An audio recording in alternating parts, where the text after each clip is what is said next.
If you love military thrillers, this one hooks fast. A wounded SEAL, a compromised hospital, a hidden operative in scrubs, and a conspiracy wrapped inside a bag of evidence powerful enough to shake federal agencies. Lena Brooks doesn't move like a rookie nurse, she moves like someone trained for war. And once the first breach hits, every hallway becomes a battlefield where one wrong call could cost dozens of lives. Get her out of my operating room. The surgeon's voice was like ice. He never looked up from the man's chest, which was open on the table. He spoke as if Lena Brooks, who stood just 3 feet from him holding an instrument, was not even there. She was invisible to him. The man on the table had maybe 6 minutes left before his heart gave out for good, and the surgeon in charge just threw her out. Every other nurse in the room was frozen solid. No one moved. No one even seemed to breathe. With a quiet click, Lena set the tool on the tray, turned, and walked away without a single word. If you are new here, please subscribe and let me know in the comments what city you are from. I am so excited to see how this story unfolds. Please stick with me to the end. I promise you will not be disappointed. For the last 11 weeks, Lena Brooks worked as a nurse on the trauma floor of Mercy General Hospital. She spent those 11 weeks working double shifts and discovering where the best supplies were hidden. She spent 11 weeks learning every patient's name because she felt each person mattered. She always arrived 30 minutes before her shift was supposed to begin. That small amount of extra time made the difference between being ready and being rushed, and Lena Brooks had not been rushed in more than 8 years, but nobody at Mercy General knew that about her.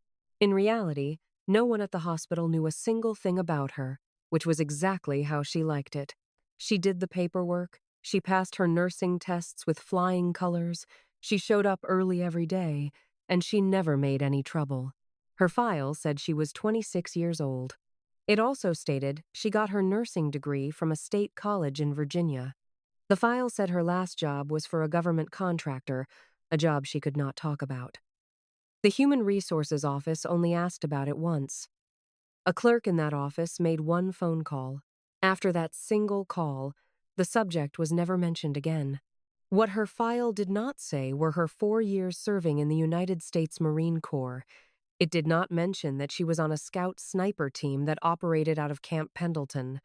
It did not show she had completed 3 different tours of duty, and 2 of them were in places that are still secret. And the file did not mention she had more confirmed long-range kills than any other female soldier in the history of her unit. The record was clean of all this because she had used official procedures to keep her military career private. The Marine Corps, to their credit, honored her request. So here, she was only a nurse, a good nurse, in most people's opinion, and a very quiet one. She always kept her dark hair tied back in a neat bun. She did not wear any jewelry or rings, and she kept her nails trimmed short because long ones could get in the way. She moved around the hospital with the same quiet skill she had used in the field. Her steps were smooth, she held her body low, and her eyes were constantly scanning. She was automatically noting all the exits, spotting possible dangers, and memorizing every single face in every single room. Her manager was a woman named Diane Kowalski, who had run the trauma floor for 19 years. She had the tired look of someone who had seen everything. During Lena's first week, Diane informed the other nurses that the new girl had potential but lacked real-world experience. She said that Lena just needed more time on the floor and would likely be fine in a year or so. Lena had overheard that conversation, but she decided not to correct her. She simply returned to her duties and focused on other matters. The Special Forces team showed up on a Tuesday at 2:37 in the afternoon. Lena was sure of the time because she was always aware of the time. She was putting a new bandage on a 63-year-old man named Frank. He had fallen off a ladder at his son's house and had cracked 3 of his ribs. That is when she heard the ambulance doors slide open in a way that seemed wrong. It was not the normal, gentle sound of a routine emergency. This sound was louder and much quicker. Then she heard the boots. They were not work boots. They were not the sounds of hospital workers or the soft shoes worn by the other nurses. These were combat boots, striking the floor with a purpose that said their owners were not accustomed to waiting. She finished wrapping Frank's injury, taped it securely, and promised to check on him in 40 minutes. After that, she stepped into the main corridor. There were 6 of them. They were all huge men, the type of size that comes from endless training, hard workouts, and very little rest. 3 of them wore regular clothes that did not fit them right, because normal clothes never look right on men that big. 2 of them were still dressed in parts of their combat uniforms, including armored vests. Their firearms were likely left by the door or in their vehicle. She could not say for sure. The 6th man was the one on the stretcher. He was the only one who counted. He was unconscious. A bandage was wrapped around his left side, and it had been applied by an expert. It was firm and perfectly positioned, with no mistakes. It was the kind of bandage you learn to put on during an attack, not the kind they teach you in a classroom.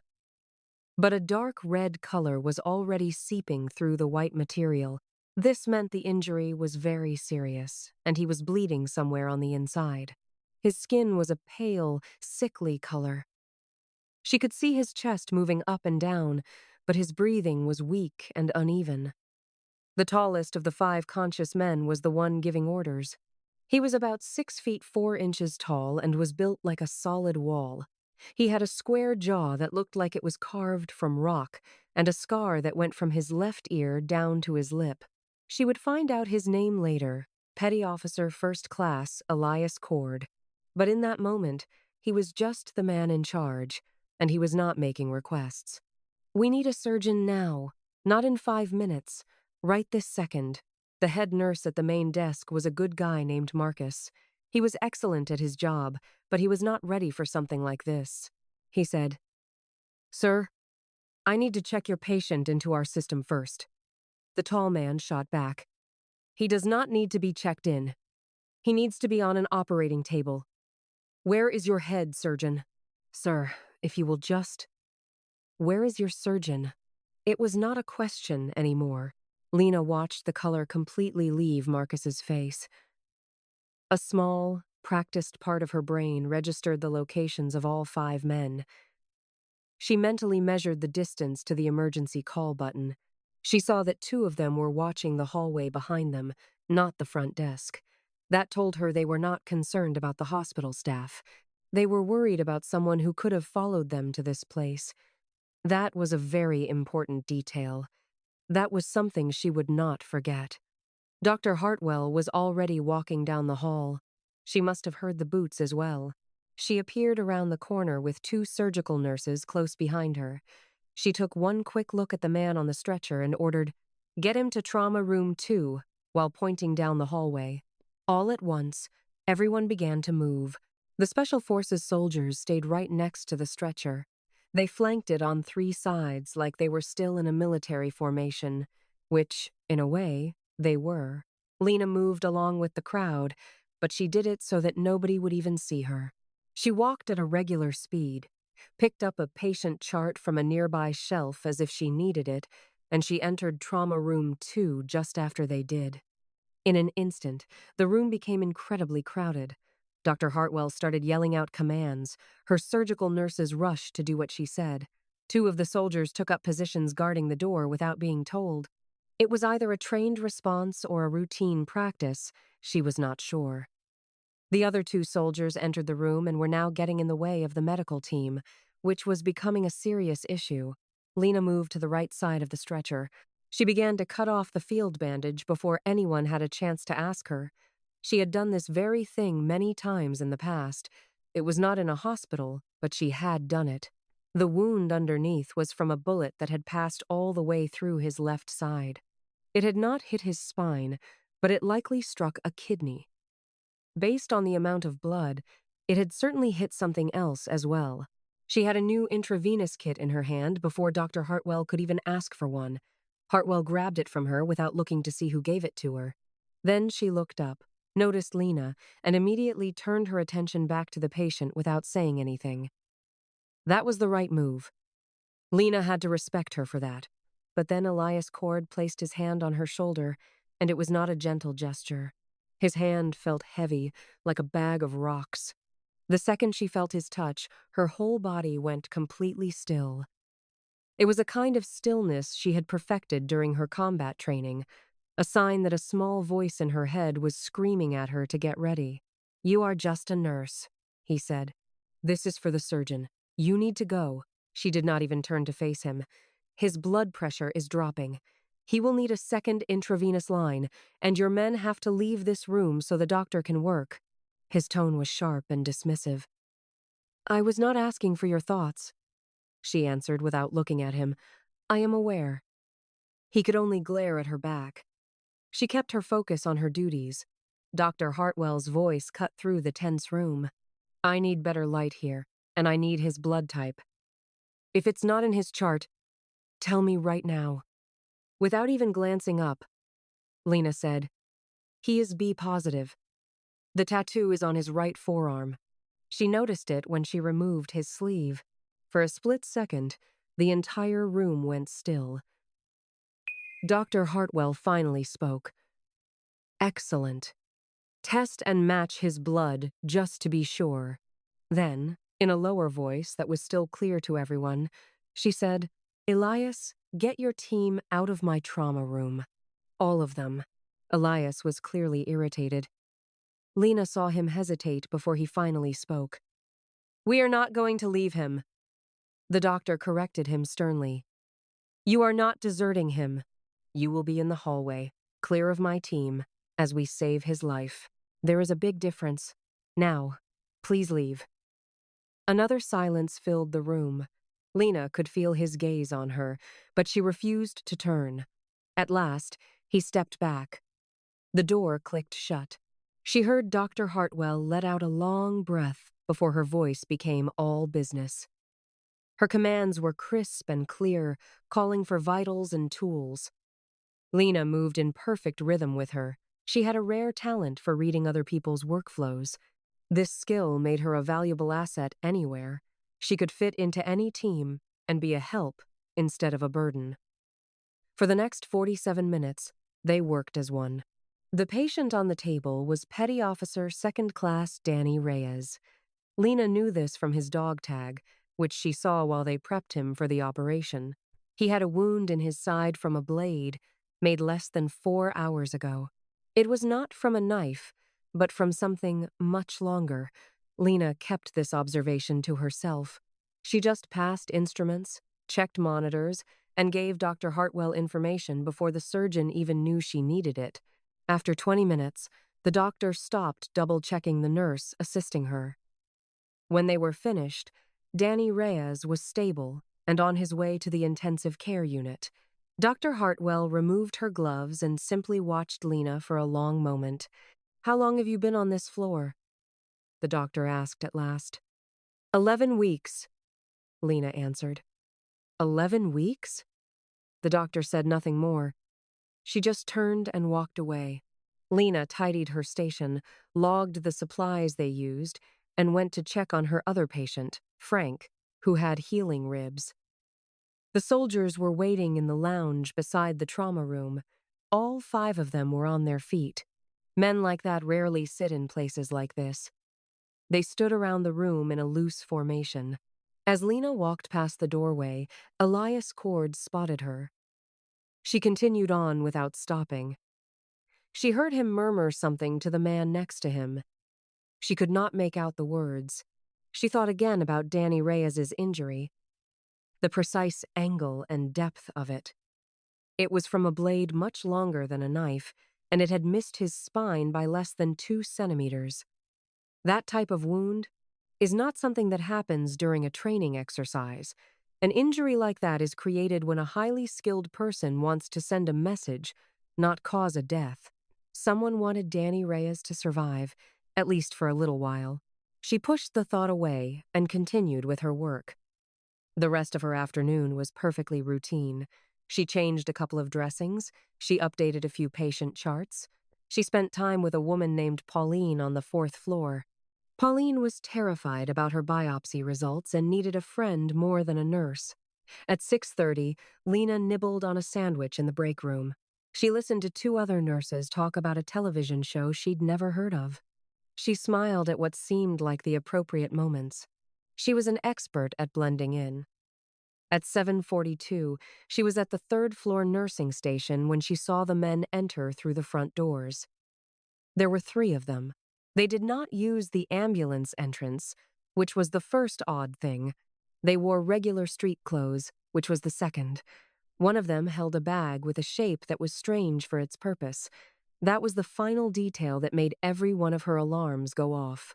It was the feeling she was trained to recognize, the one she felt in the field just before something terrible occurred. She had spent 4 years learning to read people the way most individuals read street signs.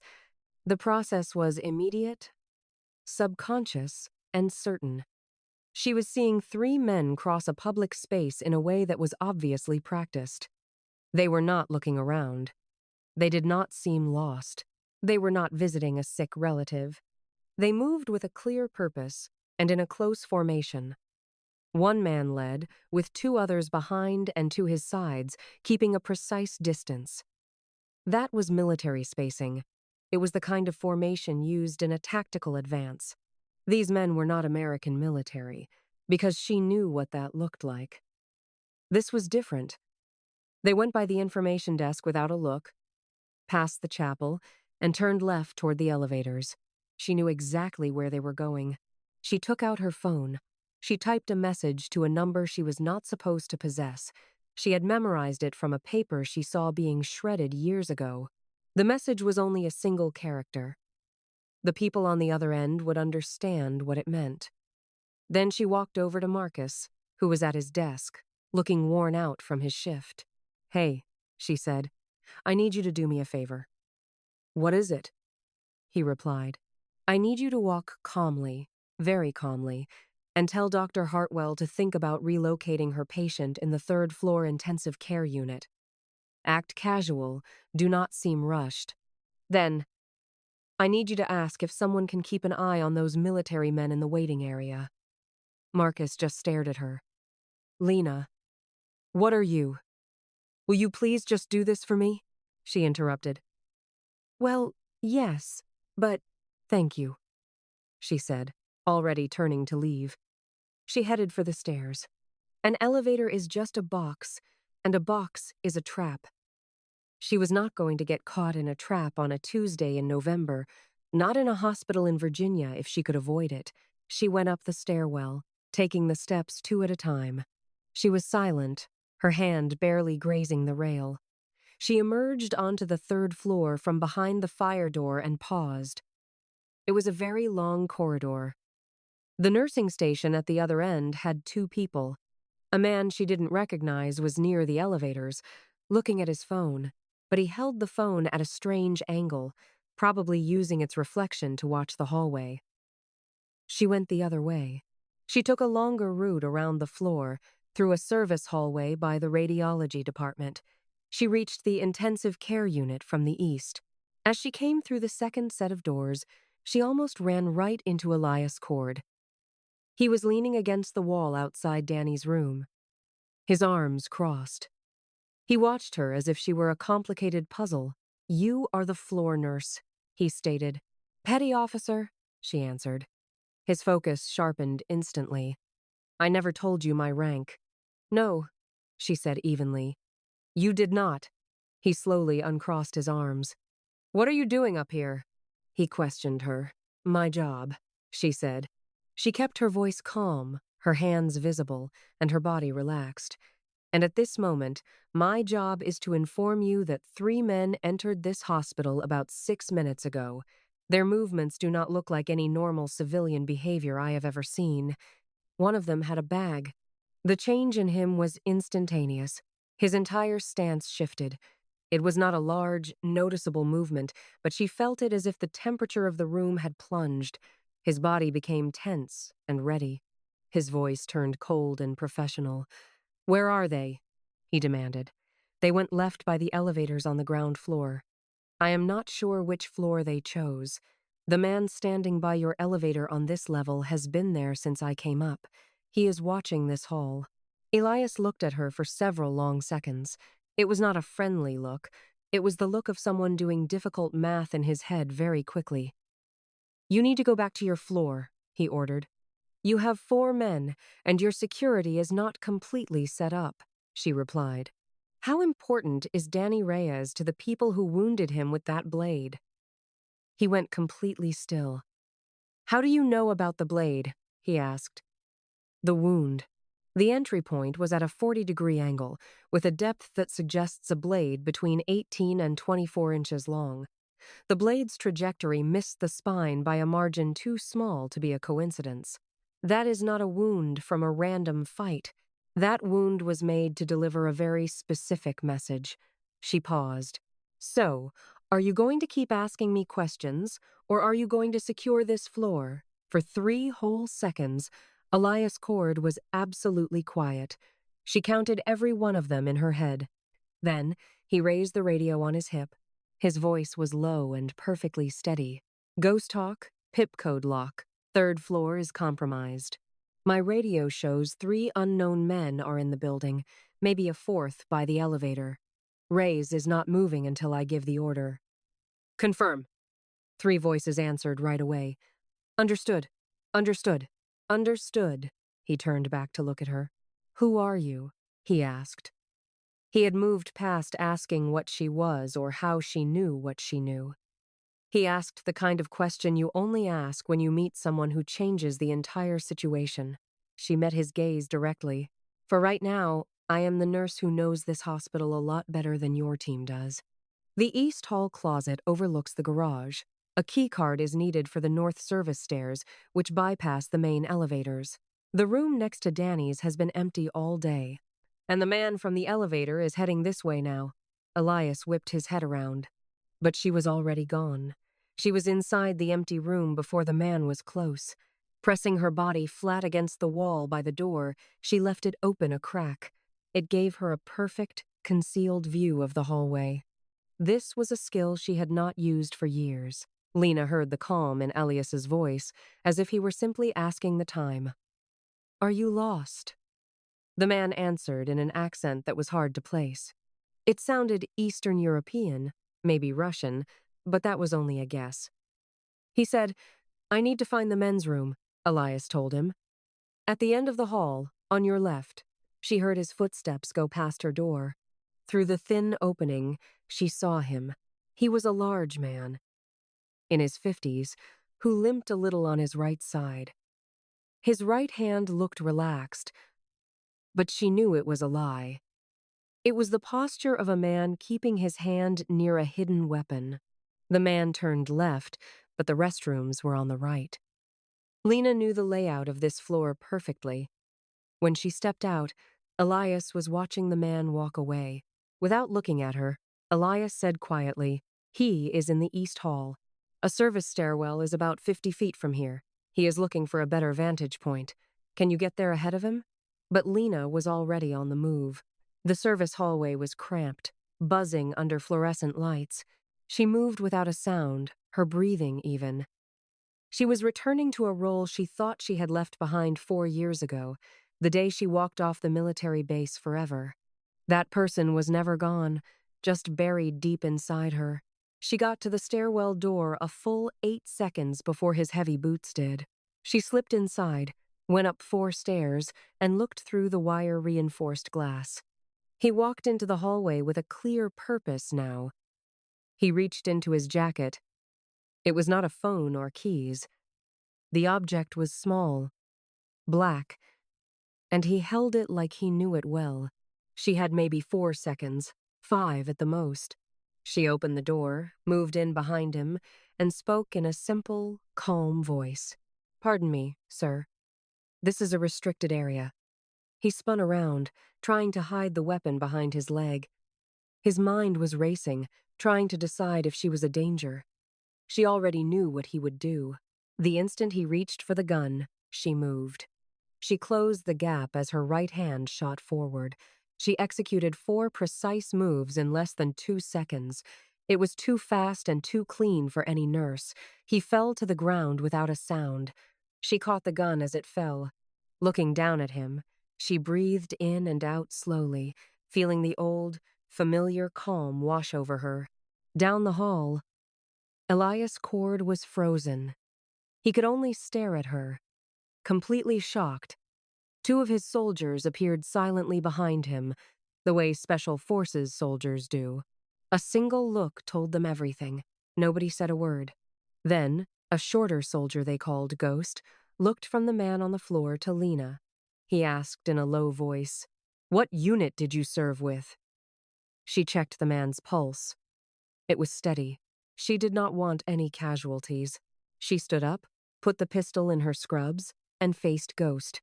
"I am a nurse," she said. Ghost glanced at Elias, who was now looking at her in an entirely new way. This was not his usual arrogant look from the operating room. It was not his focused gaze from earlier. It was an expression she knew from her time in combat. It was the look of a man whose entire world had just been flipped on its head. He finally spoke. "There are 2 more hostiles in the building." "No, 3, she corrected him. "There is also the one with the bag. That bag is the objective, so he will be here soon." As if she had summoned him, Elias's radio crackled. A tense voice said, "We have trouble at the south stairwell." 2 armed men. Then, a low vibration shook the entire hospital. That was not a faulty generator or a small tremor. She recognized the feel of an explosion, even from 6 floors up. It was a controlled blast, used to break down a door. What came after was not screaming, but something much worse. It was a deep and sudden silence. Then the alarms started to scream, and she heard footsteps. They were the wrong kind of footsteps. They were not the sound of disciplined soldiers, but of a larger group rushing up the south stairs. Elias looked at his men, then back at her. She unclipped her hospital identification and looked at the tired face in the picture. She placed it on the windowsill. "We must secure Danny Reyes behind 2 locked doors," she said with authority. "I will need body armor, a radio for your frequency, and a rifle." Elias watched her for another second. He then unhooked the extra radio from his belt and passed it to her. She took it. The plastic was warm as she attached it to her collar. The feeling was disturbingly familiar, something she had worked hard to forget. But this was no time for old memories. "They now control the south stairs," she announced. They entered through the parking structure. The bomb was on the service door on the 2nd level. That door is reinforced. They had to use a special explosive to get through it so fast. This was carefully planned. Ghost asked her, "How are you so positive it was that door?" "It is the only door on this side of the hospital that does not have a security camera," she answered, looking at Elias. "They did their research. They have been in here before." Elias clenched his jaw. "How many people are we up against?" "I have seen 3, and there must be a driver." "That means 4. Maybe as many as 6. The last man has the bag. He is either waiting for the signal, or he was the one who planted the explosive." She paused to let them understand. "This entire operation is for that bag. I was correct. Its contents are going to change everything." "What makes you believe that?" Elias asked. "The other men were a diversion. They were not carrying anything. The man with the bag is the true objective." A large soldier with a scarred hand spoke up. "Elias, we must move Reyes right now." "She already told you where to go," Lena said. 2 locked doors. The intensive care unit has a secure room with a card scanner and a steel door. Take him there. Post 2 men at the door and lock it from the inside. Do not do anything until I confirm on the radio." The soldier with the scars looked to Elias for his approval. Elias looked back at Lena. She could almost see his mind working, reforming his plan around her. He gave the command. "Hawk, Pip, take Reyes to that room now. Secure the door." He then turned to Ghost. "We are taking the south stairs." He finally looked Lena in the eyes. "The north side is yours," she answered. "I have to know what is in that bag." "Me too," he said. "In that case, we should find its owner before your men do. And we must be quiet. Because if he feels trapped in here with all of these people, I get it. Elias said, cutting her off. Are you certain? She replied. Your team will force him into a corner, and a desperate man carrying that bag will do something that cannot be undone. Elias was quiet for 2 whole seconds. The only sound was the faint scream of alarms. So you want us to try not to frighten him? Elias finally asked.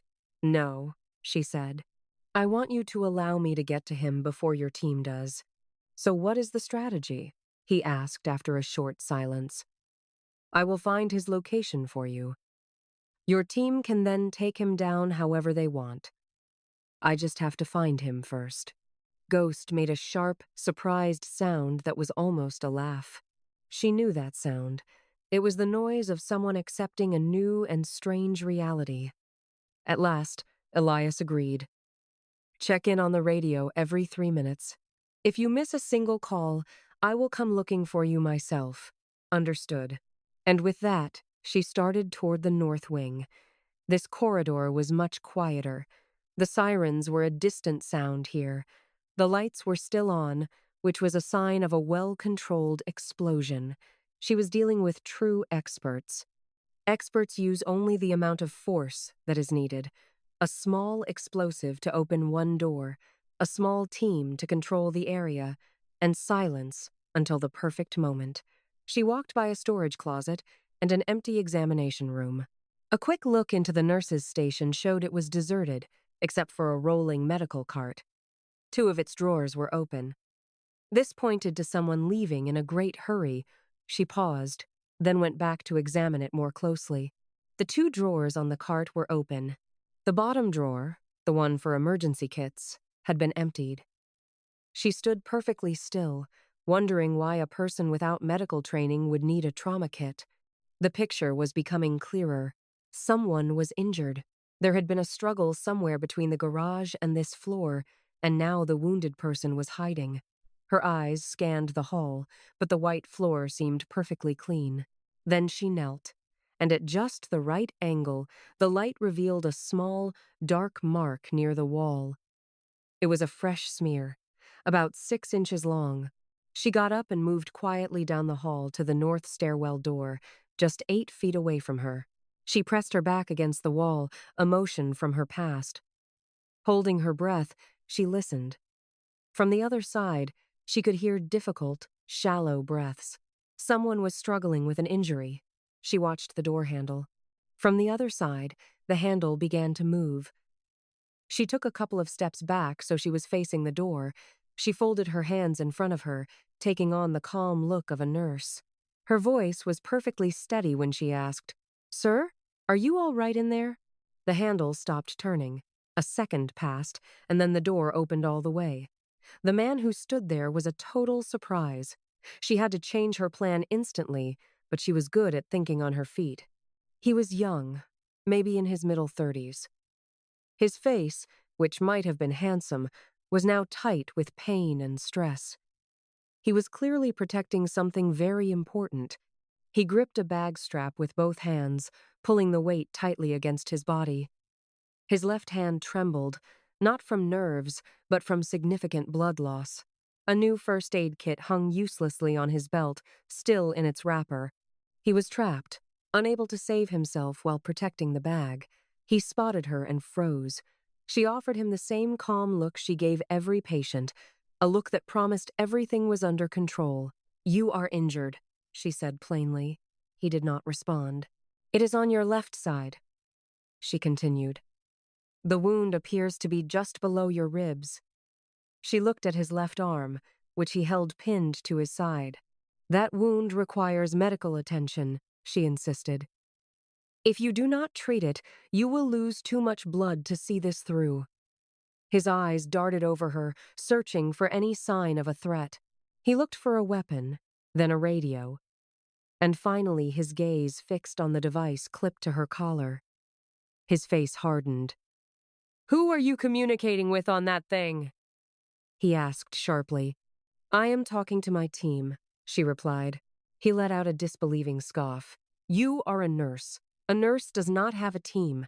Her voice remained steady when she replied, "This one does." She took one slow step closer, her hands visible. Her tone was serious. I have no intention of harming you.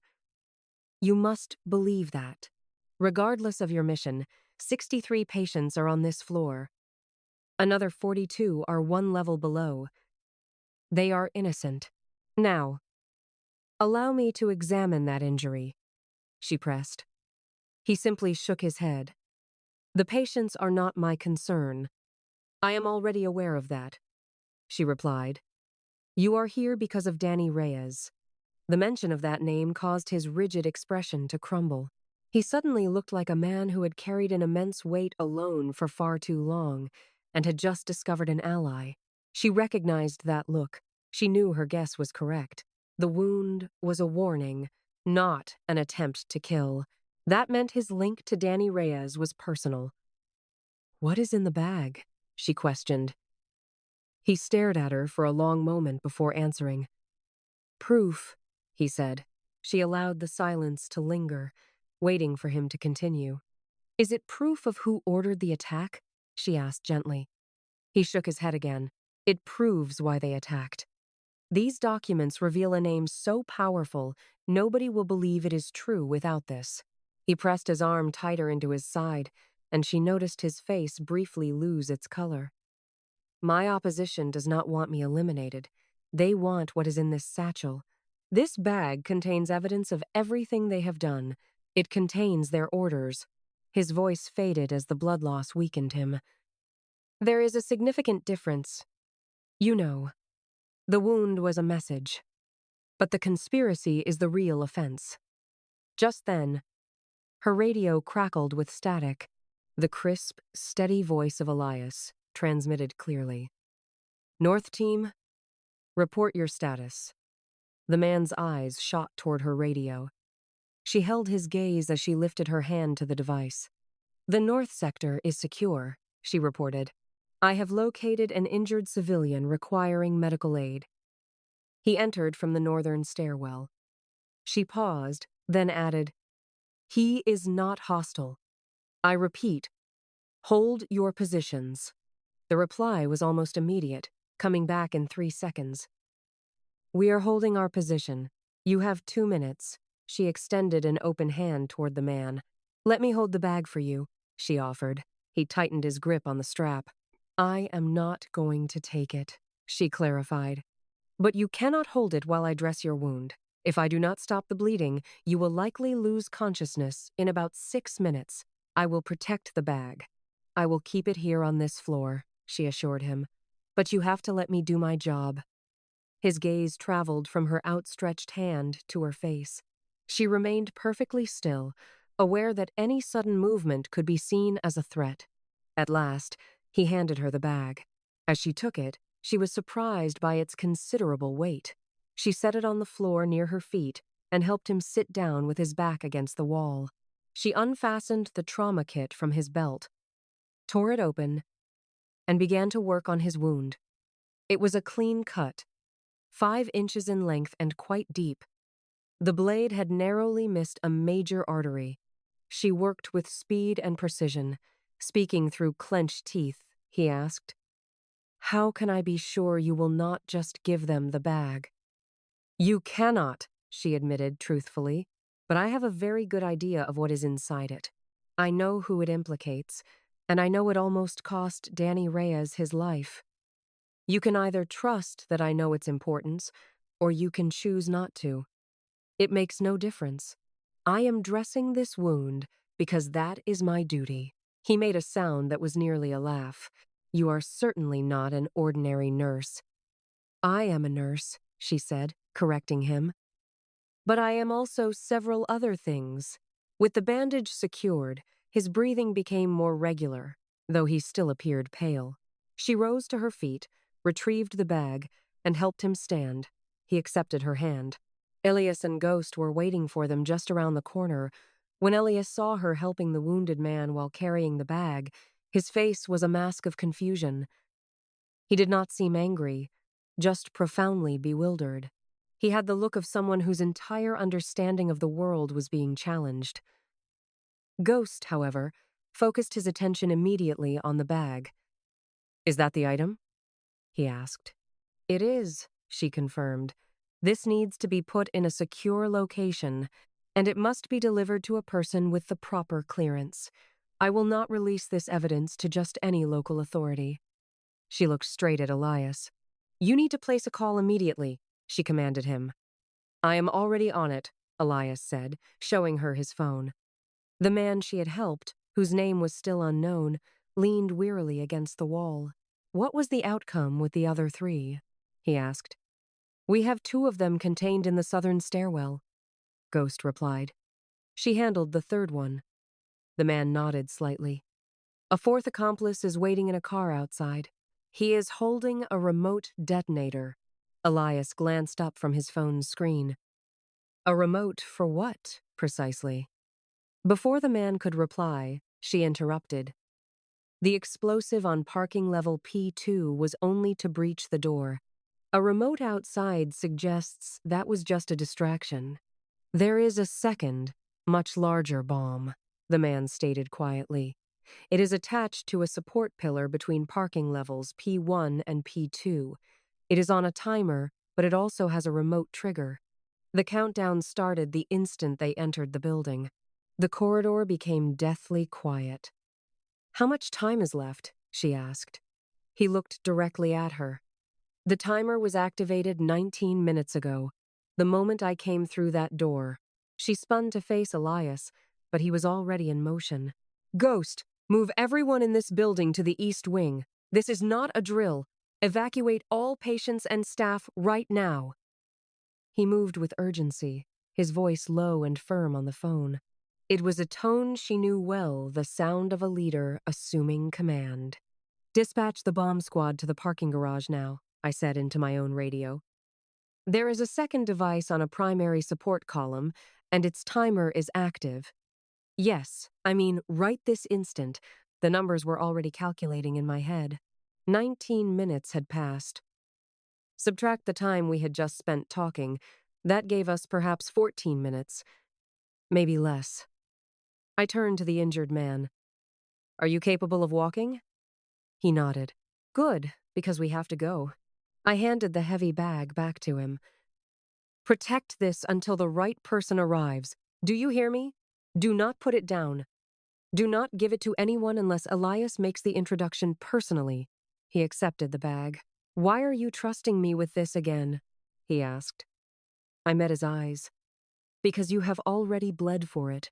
When someone is willing to fight for a cause, they rarely surrender it, I explained. Besides, I have a different job to do now. I left him and caught up to Elias in 4 long strides. He was still speaking on the phone, but glanced up at me. I saw a new emotion in his eyes, a level of respect that was not there 20 minutes before. Our relationship had shifted, I said quietly. The man with the trigger is in a vehicle outside. The disposal unit will handle him, he reassured me. Their fastest arrival time is 12 minutes, I countered. Our timer is at 14 minutes, if we are extremely lucky. That leaves a 2-minute window, if my math is correct. I matched his quick pace, and that man will drive away the moment he sees the evacuation start. That man was holding a detonator, which overrode any timer. Someone had to neutralize him before the bomb squad could even get close. Elias stopped walking abruptly. I stopped as well. We faced each other in the hallway, and I could almost hear the thoughts racing in his mind. Part of him wanted to write me off, to see only the nurse. But that part was losing to the man who had witnessed my actions over the last 40 minutes. He finally spoke. What is your real name? He was not asking about Lena Brooks, the nurse. He needed to know who I was before this. I looked him directly in the eye. Corporal Lena Brooks, Scout Sniper, 4th Marine Regiment. I completed 3 tours. The words hung in the air between us. Elias, I never miss. He watched me for a long, silent moment, processing everything. Finally, he made his choice. Our vehicle is parked in the ambulance bay. In the back, you will find a duffel bag containing a rifle. He went on. It has a level 3 combination lock. The code is the year the Marines were founded, followed by 2 zeros. I responded instantly. 1775, he said. You have 12 minutes. I was already moving. The stairwell was empty, and I descended 4 floors in less than 30 seconds. I pushed through the service exit into the ambulance bay. I moved with a focused speed, covering ground quickly. The team's black sport utility vehicle was parked at the far end. I reached it, pulled the bag out of the back, and opened the lock in 3 seconds. Inside lay a Mark 12 rifle, designed for precision, fitted with a suppressor and a fresh magazine. My hands moved over the weapon, like greeting a cherished friend I had thought was gone for good. I took the rifle out, slipped the sling on, and took my place at the edge of the ambulance bay. My position gave me a clear view of the garage and the street, while I remained hidden in the shadows. It took about 40 seconds to spot his vehicle. It was an ordinary black car on the north side of the street, positioned perfectly to watch the garage. The engine was running, and a man was sitting in the driver's seat. I braced myself against a concrete pillar. I have taken far more difficult shots. Shots in high wind and heavy rain, at moving targets from hundreds of meters away with only my focus. This was a simple 80 meters. The dark tint on the window was a minor challenge, but not a serious problem. I looked through my scope. The man was staring at the hospital's entrance, holding his phone. I watched him check the screen, probably expecting a text from his accomplices inside. That text was never going to come. I breathed in slowly, let half of it out, and held my aim steady. My radio gave 2 short clicks. That was Elias. 2 clicks is the signal for "do not fire." I maintained my position for 3 seconds. Then 5. I kept the phone in my crosshairs, my thoughts turning to Danny Reyes in surgery, a stark reminder of what was at stake. I thought of the 63 people on the 3rd floor and the 42 others on the floors below. I also thought about that evidence bag. It held a secret so important that a Navy SEAL's life was considered an acceptable price to protect it. The driver looked down at his phone, his thumb ready to type. I stayed perfectly still. There was no need to shoot just yet. I only needed 10 more seconds. That was all it would take. I learned a long time ago that the hardest part of this work is not firing the weapon, it is the waiting. His phone screen lit up. His eyes darted from the phone to the building, then back. I counted silently. 1, 2, 3. I could hear shouting coming from the east wing. The staff was evacuating patients. The evacuation was now impossible to ignore. I could see staff through the windows, pushing people in wheelchairs, and the driver could see it too. I saw the exact moment he understood what was happening. I watched as he decided his next move. His thumb began to move down. I fired. The suppressor muffled the sound, but it was not completely silent. They never are. The car window shattered as the phone bounced off the dashboard. His hand was no longer near it. I did not aim for the phone, nor did I aim for him. My bullet tore through the front tire and ruined the axle. The car was now useless. The impact set off its alarm, giving him a new problem to deal with. In the chaos of the next 5 seconds, the bomb squad announced on the radio that they had arrived. I finally let out my breath, rose to my feet, and slung the rifle over my back. A single click came through the radio. It was Elias. 1 click is the signal for all clear. I stood in the ambulance bay, feeling the cool air and listening to the sounds of the evacuation. I recalled a gray morning when I left my military base. Certain that I was leaving that life behind forever, it appeared I was mistaken. I had only traded one battlefield for another. Inside that hospital, a woman named Pauline was likely worried about her test results, and Frank would be needing new bandages for his 3 cracked ribs. And Dr. Hartwell was right in the middle of everything, making sure her patients were moved to safety. The hospital was secure because, 12 minutes ago, a man I had helped in a hallway decided to trust me, and I had trusted him in return. I picked up my hospital ID badge from the windowsill where I had placed it. Someone had thoughtfully moved it to a supply cart for me. I had no idea who. I clipped it onto my uniform, Then I turned around and went back inside, walking directly into the controlled chaos. I passed stretchers, intravenous stands, and confused patients. The other staff members were handling the entire event with a unique mix of skill and adrenaline that I recognized very well. It was how I had managed to survive for 4 years. A couple of people noticed the rifle on my back. They would glance at it, and then their eyes would quickly look away. People often look away when a situation gets too serious. I took the rifle off, held it under my arm with the barrel down, and found a nurse I knew. Her name was Teresa. She was a reliable nurse, always calm, with 2 years of experience. I asked her, "Who is still on the third floor?"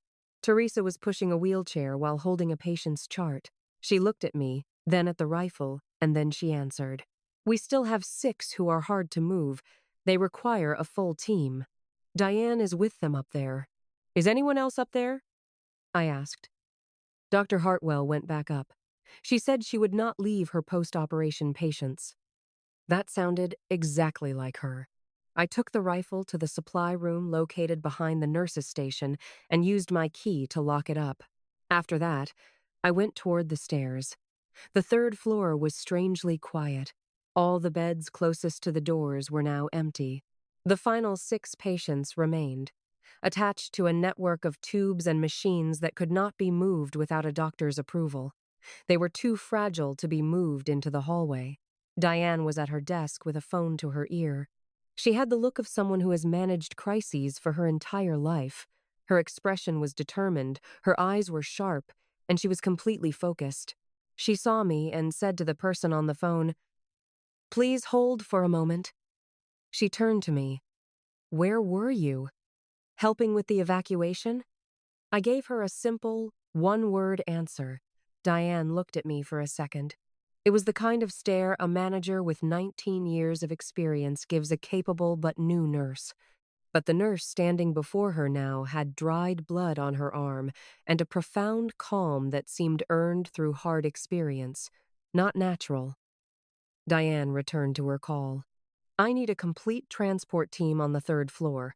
I have 6 patients who cannot be moved easily, and I need them out in the next." She looked over at me. 8 minutes, I said. 10 at the very most. Diane passed on the message, finished the call, and then said, "The bomb squad is in the garage. I know, they are handling it. The other device is attached to the main support column. It is on a timer, but the remote trigger is now useless." Before Diane could ask how she knew that, Lena moved toward the first patient. He was a 71-year-old man named Warren, who had been admitted 3 days prior for a heart issue. He was fully awake and looked at Lena with the sharp eyes of a man who could recognize real danger. "Are we in trouble here?" he asked. "We are being cautious," Lena told him. "There is a very big difference." "Yes," he said with a nod. "Cautious is good." She checked his tubes and the monitor, figuring out how to transfer him with a portable machine. Just then, Dr. Hartwell came through the fire door behind her, pulling on gloves as she walked. She went directly to a patient's room without saying anything, her every action filled with purpose. That was Hartwell. That was Dr. Hartwell, completely focused and professional. As Lena adjusted Warren's intravenous bag, Elias Kaur came in through the same fire door. He had a completely different air about him now than he did earlier that afternoon. Before, he was a man full of power, giving off a dismissive vibe like he owned every room he walked into. The power was still there, but the arrogance had disappeared. In its place was a look of tiredness and respect, the quiet discomfort of a man who realized he had made a serious mistake. He walked straight to Lena, passing by Diane and Hartwell. He spoke only to her. The bomb squad has a visual on the device. This was much more difficult than anyone had anticipated. They required 11 minutes to disarm it safely. The timer showed only 7 minutes left. "I know," she replied, looking him in the eye. They could not deactivate it with a remote. This particular model had a mechanical trigger with a digital backup. They had to physically work on it. The only option was to move everyone faster. She went back to Warren to check his drip. Warren was watching Elias with an observant expression, the kind that can spot a military man no matter what he is wearing. He asked in a low voice, "Young man, is this hospital going to be here in 10 minutes?" Elias looked at him. For a second, his professional calm wavered, showing a glimpse of the person underneath. He replied, "Sir, we are doing everything in our power to make sure that it is." Warren thought about that for a moment, then nodded slightly. "All right, I believe you." His eyes moved from Lena to Elias and then back. He settled back against his pillow. "If that is the case, then I have no reason to be concerned." Lena's face showed no emotion as she went to the next patient. Ghost arrived 2 minutes after Elias did. The two men stood near the nurse's station, their voices low and intense. Lena kept working, checking on patients and mapping out the evacuation plan. She was able to hear parts of their talk. She heard them mention Vasik, the patient she had helped, who was now in a guarded room on the second floor with 2 soldiers outside. She also caught a phone number being given to someone who was probably being woken up on the other side of the planet. Ghost talked about 2 men in the south stairwell, but she missed the details, only that the problem was resolved. Then she heard Elias ask a question. Where did she receive her military experience? Ghost answered, "I accessed her service record. Camp Pendleton Scout Sniper. 4 years, with 3 deployments. Her former commanding officer said she was the most skilled person he had ever seen. He also said she left the service for personal reasons that he never found out." There was a brief silence before Elias spoke again. "I think I might understand why." His voice was quieter, missing its usual tone of authority. Lena continued to work. With 6 minutes and 40 seconds remaining, the radio on Elias's hip crackled. A voice said, "The package is secure. Let me confirm. The secondary device is inactive." The clock stopped with 4 minutes and 11 seconds left. Lena could hear Diane's shaky exhale just behind her. She also heard Dr. Hartwell whisper something that was half prayer, half curse. In moments like these, they sounded nearly identical. But Lena kept on with her duties. Warren's intravenous drip needed to be checked. The patient in the other room required pain relief in 40 minutes, and the man in the corner recovering from an operation had a low fever that no one had noticed while they were all focused on survival. The work did not vanish just because the immediate threat was gone. This was a truth most people did not grasp about her world. A crisis never removes your duties. It only adds new ones. Elias approached her side. She was reviewing a chart and did not raise her head. She held it up between them like a barrier, a reflex she did not stop to question. He told her, "You can stand down now." "I am standing down. This is what it looks like when I relax." He paused for a beat. She felt his stare on her. It was a familiar quality in men like him that always made her uneasy. They had a way of observing people with a focused look, absorbing everything without a single word. At last, he said, "Vasek informed us about the contents of the bag." She turned a page on the clipboard. "I already have a fairly good idea." "No, you are missing the point. He told us who issued the command." She stopped turning pages. Lena would not look at him, but her entire body went rigid. "How high up does this conspiracy go? High enough to make the next 6 months miserable for many people." He let the statement hang in the air. "High enough that the team tonight is not the last they will send for that bag." That caused her to look up. He was much closer than she had realized. They were almost the same height.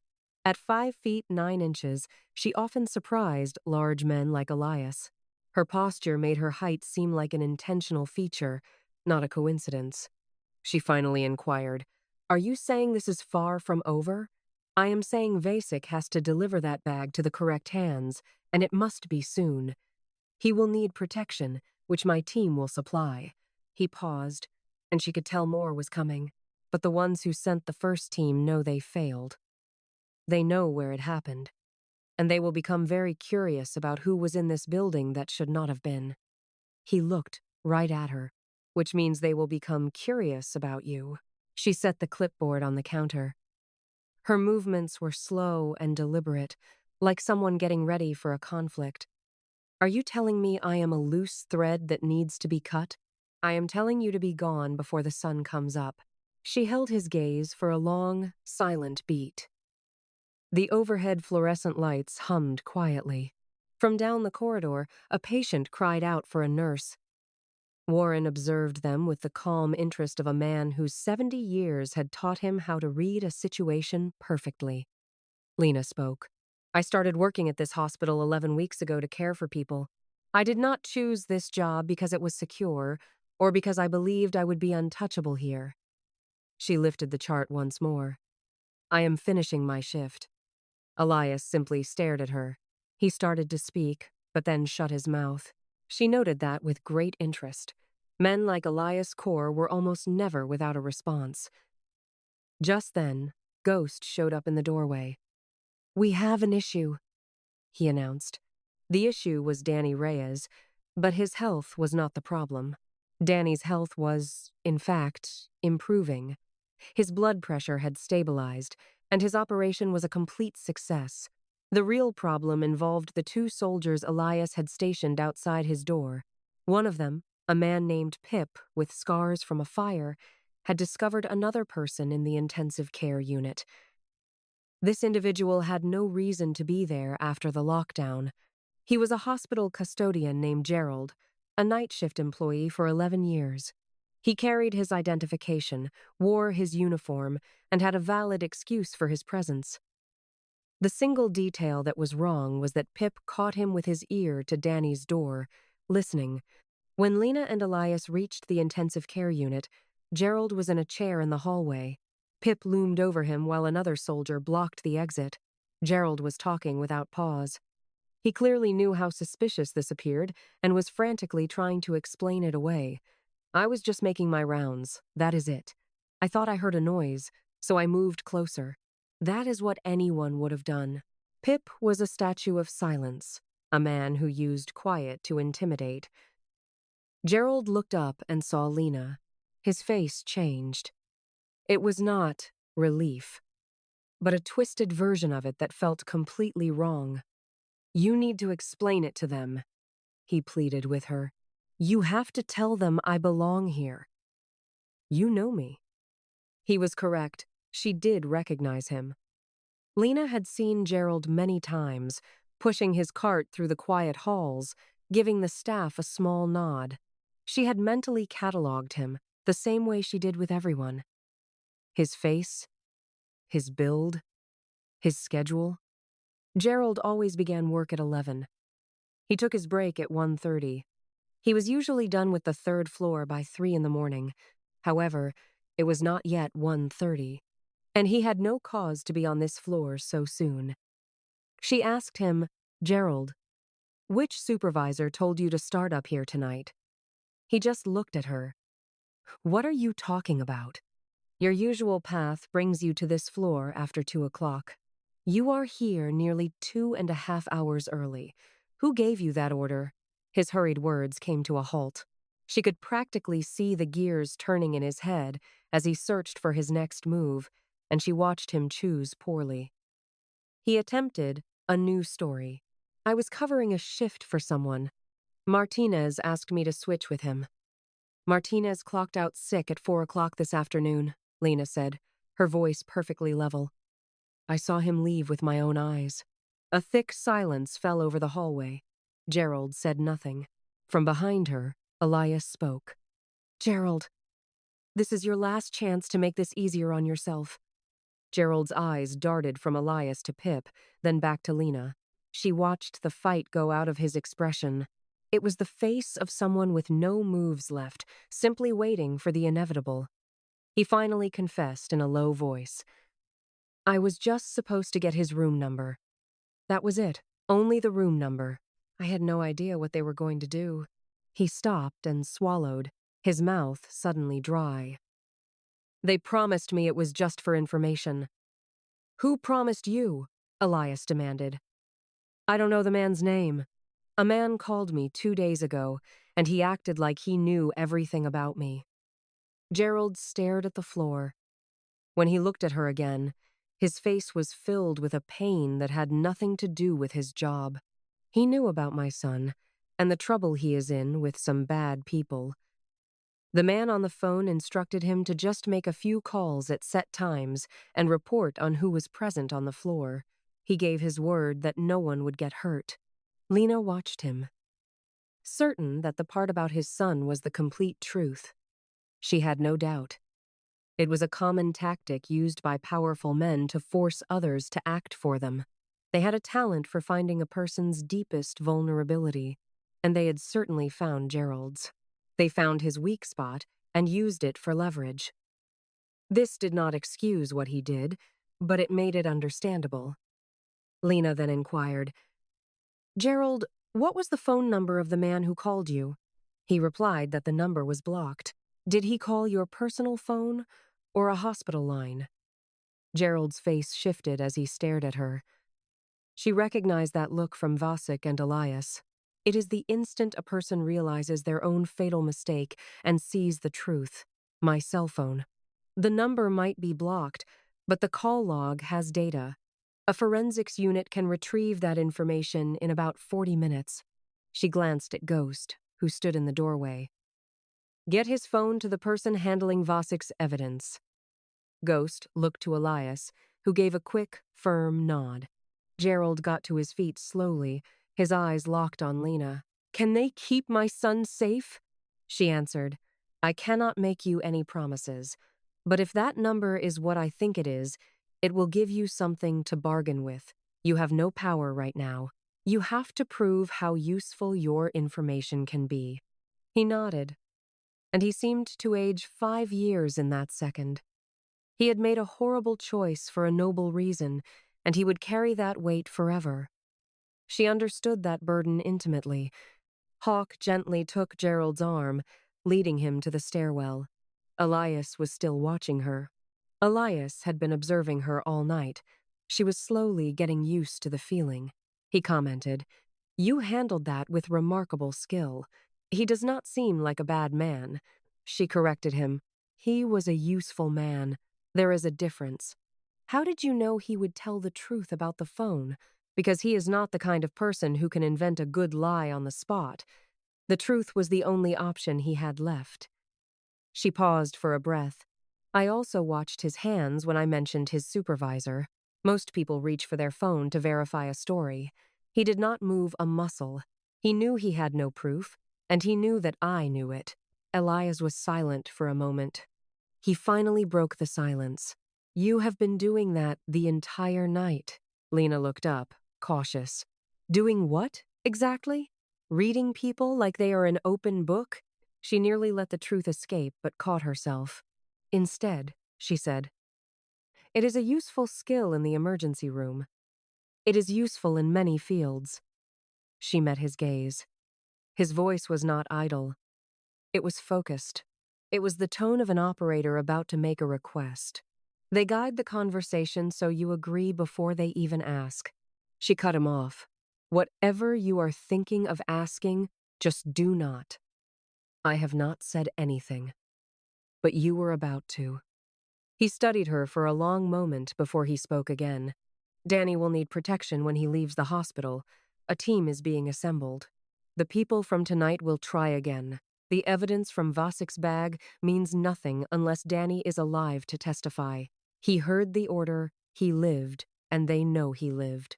She stated plainly, "So you want me to abandon my career. I want you to see that your skills are being wasted here." She almost laughed but managed to suppress it. This was not the moment, and she feared if she started, she might not be able to stop. She recalled the feeling from her old life. The one that comes after the immediate threat is gone. 11 weeks ago, she began, I chose to take this position. I had my reasons. It was not because I was burned out or defeated. I chose this because I want to fix what others have broken. My job is not less important than yours. It is just a different kind of work." Elias was silent for a moment. He did not challenge her, which was slightly unexpected. Then he spoke again. "Pauline is on the 4th floor. She has been waiting for her biopsy results for 3 days. Lena froze completely. How do you know about her? Marcus told me. He said you sat with her for an hour last week. He paused to let that sink in. He also said, you were the only one who did. She simply stared at him. The corridor was still, with just the two of them and Pip at the main desk. The hospital was settling back into its normal rhythm. There was the steady hum of machines, the soft shuffle of footsteps, and the quiet murmurs of people who were still here, still breathing, and still needing care. She said, Danny Reyes is going to need his bandages changed in the morning. Elias nodded. After that, he needs a detailed discharge plan with follow-up care. The next person on his file must understand his injuries and his treatment. I am the best person in this hospital to write that report. You are, he agreed. So, I will finish that duty first. After that is done, I will give you my answer. He accepted her conditions. He started to leave, but stopped and looked back at her. He said, for what it is worth, what I said to you in the operating room, when I told you to get out, he hesitated, searching for the right words. I was wrong. She just watched him. That was not an easy admission for a man like him. She could see how much effort it took for him to say that. It was not a tactic or a show, just a simple truth he had to face based on the evidence. She replied, you were doing what you thought was necessary. No, I was being arrogant. Sometimes those two things go together. The corner of his mouth twitched, almost a smile, but not quite. No, he admitted. I do not think they do. She turned to continue her patient rounds. Warren was asleep, which was a very good sign. His vitals were strong, his color was better, and his hands were relaxed on top of the blanket. His body finally believed it was safe enough to rest. Lena stood at the foot of his bed, just watching him breathe. The simple sight filled her with a quiet, profound sense of satisfaction. Next, she walked to Pauline's room. Pauline was awake, sitting up in her bed. The television was dark. Her hands were clasped in her lap, and she had the expression of someone who had imagined every possible future until there were no more to consider. She looked at Lena as she came in. Is it over? All of that commotion? It is over, Lena confirmed. She pulled a chair close to the bed and sat down for the first time in 4 hours. Pauline observed her for a moment. She was 61, and her face was more than just pretty. It now held a certain wisdom. Her face was a map of her life, a story she wore with grace. Pauline said, you look like you just came out of a battle. It was a very long night. I am not talking about the hospital work. Pauline spoke with the kind of directness that comes when you have no time for games. You have the look of someone who has done this before. Not the nursing.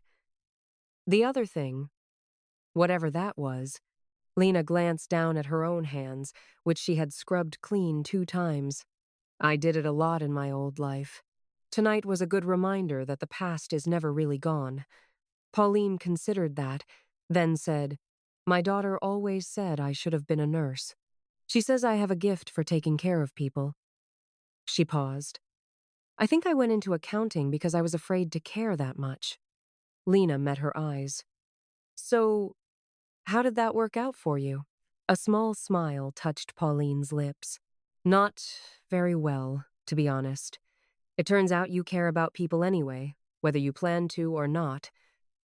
Yes, Lena said softly. It certainly does seem to work that way. They sat together in the quiet room. The heart monitor beeped its steady, reassuring rhythm.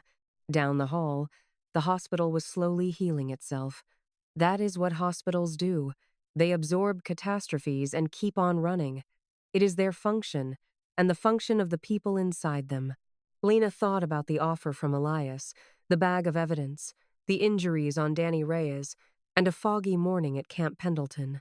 So much had changed since then. She considered all her choices, but none of them seemed easy. She was still sitting there when Pauline's phone buzzed. It was a call from the lab. She waited as Pauline answered, and she reached for her hand as the news came through. It was the kind of news you need someone to be there for. It was the best news. Pauline's tests were negative. There was not a trace of cancer. The lump was just a benign cyst, a quiet dread she had carried for months. Now, it was only a cyst, not a monster. Pauline started to cry with the deep, shaking relief of someone who had been holding her breath since Thursday and could finally let it go. Lena just held her hand. She did not say that it would all be okay. Nobody can make that promise, and Pauline was too wise for empty platitudes. So Lena just stayed with her. That was the only thing that mattered. She had learned a long time ago that sometimes the most important thing you can offer someone is your presence when everyone else has walked away. Lena finally left Pauline's room a little after midnight. Pauline was on the phone with her daughter, crying at first, and then laughing through her tears. She thanked Lena 3 times, and Lena accepted it with grace each time. She knew that rejecting someone's gratitude is its own form of unkindness.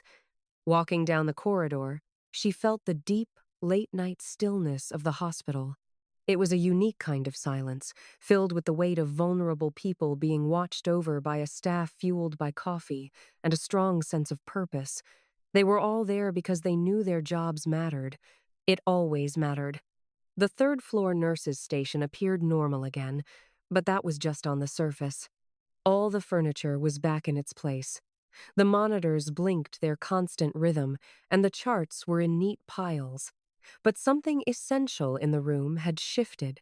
It felt like a room after an earthquake, where nothing is broken but everything feels wrong. Marcus was at the desk. He looked up when she came near, and his face was completely transformed.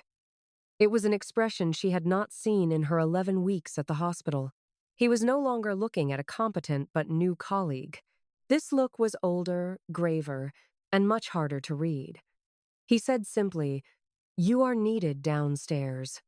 She asked him, "Which department?" "The main one. The trauma center." So she went downstairs. Elias was waiting for her in the family consultation room, the most private area in the hospital other than a patient room. Ghost and Pip were already there, along with the man she mentally called Hawk. A 5th person was there who she did not know. It was a woman in civilian clothes with a government ID clipped to her jacket. She sat with a certain stiffness, the kind you see in people who know that one wrong word could change everything. A bag rested on the table in front of her. Lena's gaze went from the bag to the woman. Lena asked, "Who are you?" The woman responded, "My name is Carver. That is the only name you will need. I was on a flight when I received the call, and I have been up for 22 hours, so let us please move this along." She opened a folder on the table. Carver read from the file. "Corporal Lena Brooks, a scout sniper with the 4th Marine Regiment. You completed 3 tours, 2 of which were classified. Your record shows 17 confirmed long-range kills, plus many more off the books. You were honorably discharged last November and began working as a nurse at Mercy General 11 weeks ago." She glanced up. "Is anything missing?" Lena calmly took a seat without being asked. No one dared to object. "You left out that I walked away from that life on my own terms." Carver's face remained a mask. "I did not miss that. It is noted right here." Her voice was not unkind, just brutally direct. She sounded like someone who had learned that being nice and being effective were often 2 different things. "Then I need to know why my choice does not seem to matter tonight." "Oh, it matters a great deal," Carver said. "What you did this evening was not the work of someone who left that world behind. It was the work of someone who simply traded one weapon for another." She paused, letting the words sink in. "I need to know which path you are on now." Lena looked from Carver to Elias. He was standing silently against the wall, a man told to be present but uninvolved. Her gaze fell on the bag. "I chose to stop taking lives," she said. "I wanted to help save them. There are enough people tearing the world apart. I believed it needed more people to build it back up. Lena continued. I still believe that. Carver made a quick note in the file. This bag, she began, is going to start a massive federal investigation. At least 3 government departments will be involved, maybe even 2 foreign agencies. These documents name the man who ordered the attack on Petty Officer Reyes. He is a deputy director at a very powerful agency. She let that hang in the air. By morning, he will know his plan did not work. By afternoon, he will know about this bag, and he will use every resource he has to bury it. Lena replied. He already made one attempt to do that tonight. Tonight was a sloppy, desperate move, Carver corrected. His next move will be careful and precise. She stared straight at Lena. Which is why we need to talk about you coming back to work. Lena saw where this was going. You are about to tell me to stay home. I am about to tell you the danger you are in if you return. I told Elias I would finish my shift. Carver looked at Elias, who said nothing. Then her eyes went back to Lena. We have protocols. We can take you somewhere safe. No, Lena stated. Corporal. That is not my title anymore, Lena interrupted, her voice perfectly calm. I am a nurse here. My patient on the 4th floor just got good news about her cancer, and I need to schedule her follow-up. Warren in room 12 has a heart monitor check at 6 a.m. Danny Reyes needs his bandages changed at 7 a.m., and his discharge paperwork is due by 9. She breathed in deeply. I am the most capable person here to handle those duties. I will help your investigation in any way I can, but after that, I am going back to my rounds. A profound silence filled the room. In the corner, Ghost made a strange noise that was not quite a cough or a laugh. Carver observed her for a long moment before speaking. Very well, she said. Give me a full report of tonight's events. Begin when you saw the 3 men come in. I need every detail, every choice, and every move you made. This is going to take a while. For the next 90 minutes, Lena reported the events just like a mission debriefing. She presented the facts in order, with perfect accuracy and no emotion. She only reported what she knew to be true. She outlined the position and actions of everyone involved. She described Vasik's wound, what it meant, and the message it was intended to send. She discussed Gerald with cold, hard logic. Lena explained her observations, the suspicions that followed, and the conclusions she reached. Instead of saying she had a feeling, she would say the evidence suggested. This made her account impossible to argue with. Carver listened to every word. Her questions were sharp and perfectly placed, showing she was building a bigger picture. She was connecting Lena's account with other pieces of information. Then Carver asked, Tell me about the shot on the car. You said it was about 80 meters, using a suppressed Mark 12 rifle, through a dark window. You aimed for the wheel to stop the car without hurting the driver. That was a very precise choice. His death was not necessary, Lena said. I just needed him delayed for 45 seconds. And you were confident you could make that shot? From 80 meters? With a weapon I know perfectly? Without a doubt. Carver jotted something down. Your former commander spoke of your incredible discipline. He said most snipers take the simple shot. He said you always knew when to wait, Lena replied. My commander was always generous with his praise. He said you were the finest he'd ever worked with. Her quiet response was, he was a very good man. After 90 minutes, Carver shut the folder. What she said next was unexpected. I need to thank you. Your actions saved important lives tonight. You also protected evidence that will bring dark secrets to light. I want you to know I recognize the personal cost to you. Lena looked her in the eye. It was not the sacrifice you imagine. No, Carver said. I know it was not. That is exactly what I mean. Then she left. Her team packed their gear with the quiet speed of true professionals. Ghost departed without a backward glance. Pip, a man of few words, gave Lena a respectful nod. Hawk spoke with genuine admiration. "That was truly amazing work tonight, ma'am." Lena accepted his compliment the same way she accepted Pauline's gratitude, because they were both real. It is always better to accept the truth. Elias was the only one left in the room. Lena knew a conversation was coming. She had sensed it building during the entire meeting, like the feeling before a storm. You do not run from it, you just prepare for it. He was the first to speak. "I made some calls while you were busy." "I know you did," she replied. "You do?" he asked, surprised. "Elias, you have been here for 9 hours, most of it in the middle of chaos. For the last 90 minutes, you stood against that wall with nothing else to do. It was obvious you were on the phone." He gave her a familiar look. It was his way of showing surprise, quiet and contained, but you could see it if you were watching. "It was about Gerald's son," she stated. "His debt is being taken care of," he confirmed. She paused for a moment, then asked, "How?" "Carver has methods. Gerald told them everything, and his phone records backed up your account. That gave them a new lead, which led to 2 more.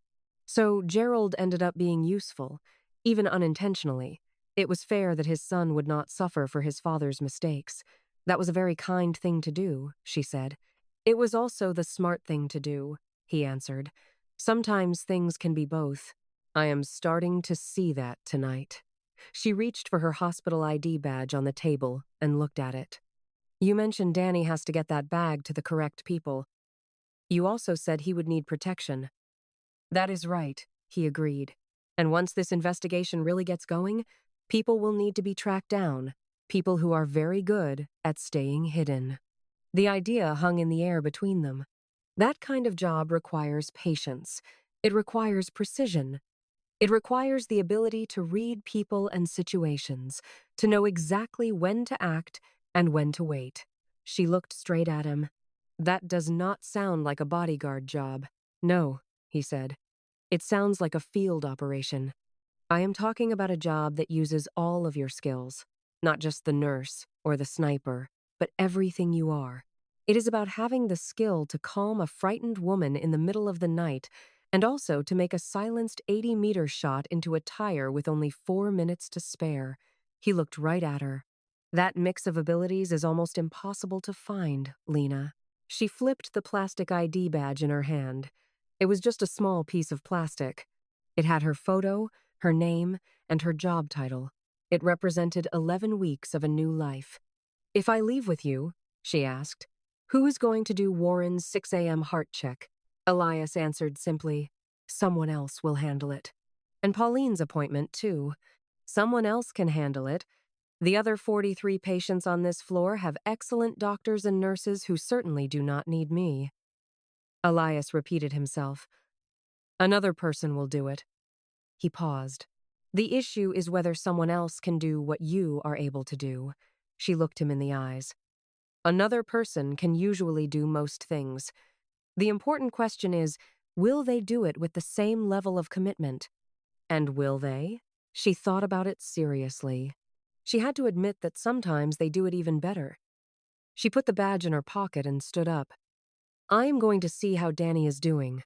He stepped aside to let her walk by, and she could sense him behind her as she went down the hall. She noticed he kept more distance than he had 12 hours ago, back when he put a hand on her shoulder and told her to leave the operating room. The gap between those 2 moments was not measured in inches or feet. It showed everything that had happened since then. Danny Reyes was awake. She did not expect that. She walked into the side room and saw him sitting up against 2 pillows, his eyes wide. The monitor beeped with a strong, steady beat, proving he was alive. He had the look of a man who missed the big show and was now trying to understand what happened from the clues left behind. He was younger than she had pictured, probably in his early 30s. He was built for action, not for bulk. He had the lean, powerful muscles of someone who moves fast in difficult situations and has conditioned his entire body for that purpose. His face had an expression she recognized from other soldiers in special forces. It was not exactly toughness, but more of a calm acceptance. He seemed like a man who had seen the worst of humanity, made a clear decision to keep going, and had found a kind of peace with that choice. He watched her as she entered the room. He asked, "Are you the nurse?" "Yes." "Elias mentioned you." He paused, thinking carefully about his next words. "He said you were something else." She started to check his blood pressure and his intravenous tubes without saying anything. He then asked, "The bag, Vasik's bag. Is it safe?" "It is being protected now," she answered. "Carver has it." He let out a long breath. That one breath seemed to release so much tension. It was the sound of a man who had been focused on a single mission for a very long time and was just now beginning to relax. "I have been guarding that bag for 6 weeks," he said, "even before they stabbed me. Before I realized they knew who I was." She looked at him. "The knife was their signal that they knew you saw the order. The knife was their way of scaring me off. They did not kill me because a dead Navy SEAL raises too many questions, but a wounded one who stays quiet can be dismissed as a training mishap." His jaw clenched. "They underestimated how much noise I was willing to make." She finished checking his blood pressure. "You were the objective tonight. The second device. I know. They finally decided the risk of exposure was worth it. I know that as well." He paused for a moment. Because Vasek made his play. Because the bag was coming here. Once it got to the authorities, a live witness was a problem, but a dead one could be explained. He met her gaze. They made a choice. "The reason I am alive is because someone in this hospital decided differently." She replied, "A few of us did." He was silent for a moment. "Elias told me what happened with Vasek in the North Hall." Another pause. "He also told me what you said to him about not leaving, about being the person who fixes things." She brought up his chart on the tablet. "Your vital signs look good. You should get some sleep. I have been unconscious for 6 hours. That is not exactly the same as sleep, but it is close enough." He looked right at her. "I am going to give my testimony. Anything Carver needs, anytime she needs it. I have been working toward this for 6 weeks, and the mission is not over tonight. I know, but I need you to understand that whatever you did tonight, whether you stay or leave, I know it is a difficult choice." His voice was quiet and firm, the kind of voice from a man who knows difficult situations are never simple. "Because I have been on missions, and I have also been in a hospital bed. They are more alike than people think. Both situations force you to concentrate completely on what is right in front of you. Both of them make you care more than you probably should," she said. "You must rest so your body can recover from what Dr. Hartwell did." He almost smiled. "Yes, ma'am." She finished updating his chart and walked to the door. She had her hand on the doorframe when he spoke her name. "Lena." She paused. "My mother is a nurse," he told her. "She has been one for 30 years, down in San Antonio." He stopped for a second. "She always said the toughest thing to learn is knowing when to fight and when to step back.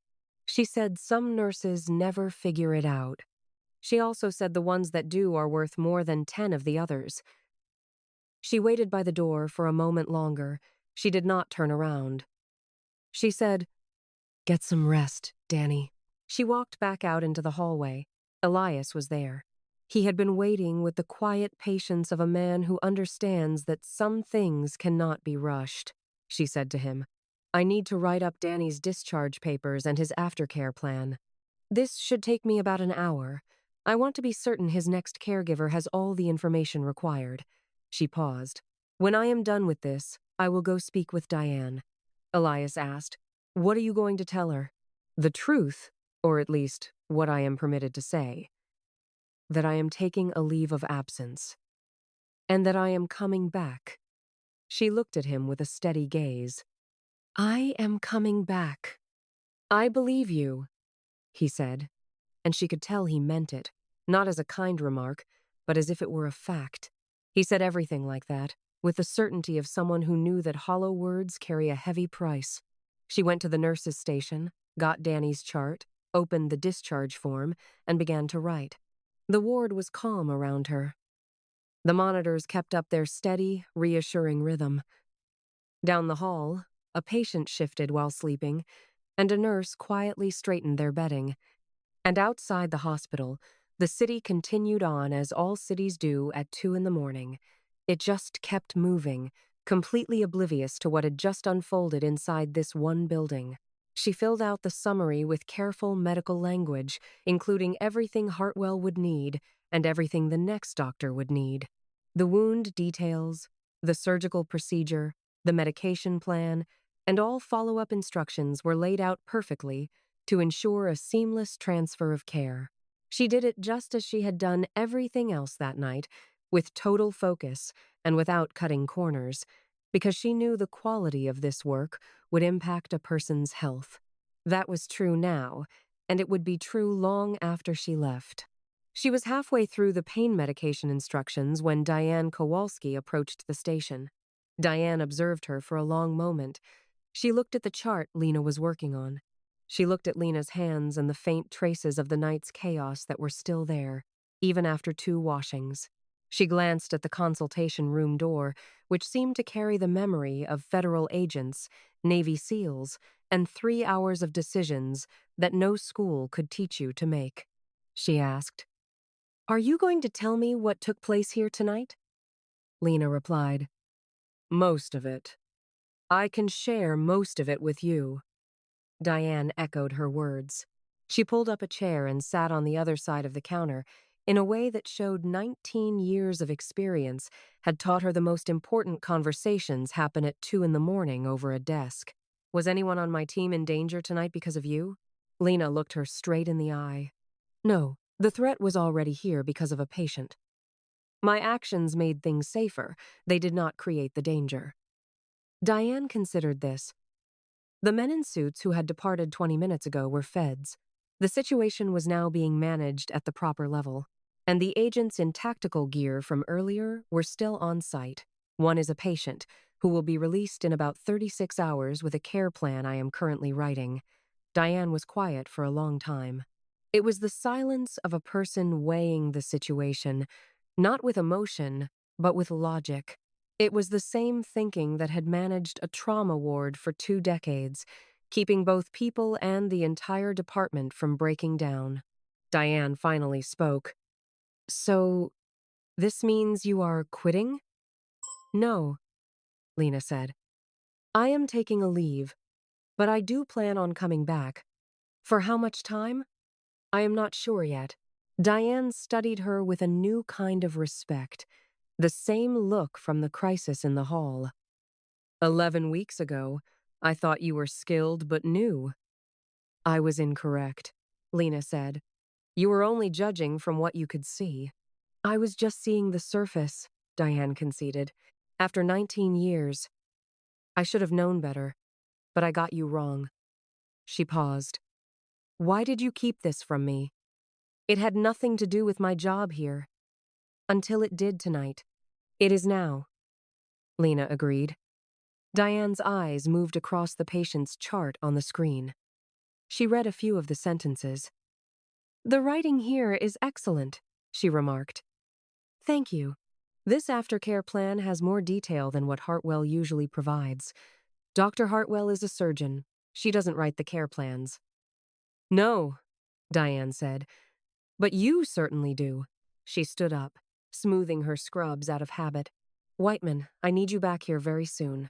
I am moving you to the day shift. Your judgment is what I need during the day." Lena held her gaze. "I will be back." Diane gave one firm nod, showing that the decision was final. She walked back into her office. Lena completed the summary at 3:47 in the morning. She printed it, signed it, and filed the chart for the next doctor.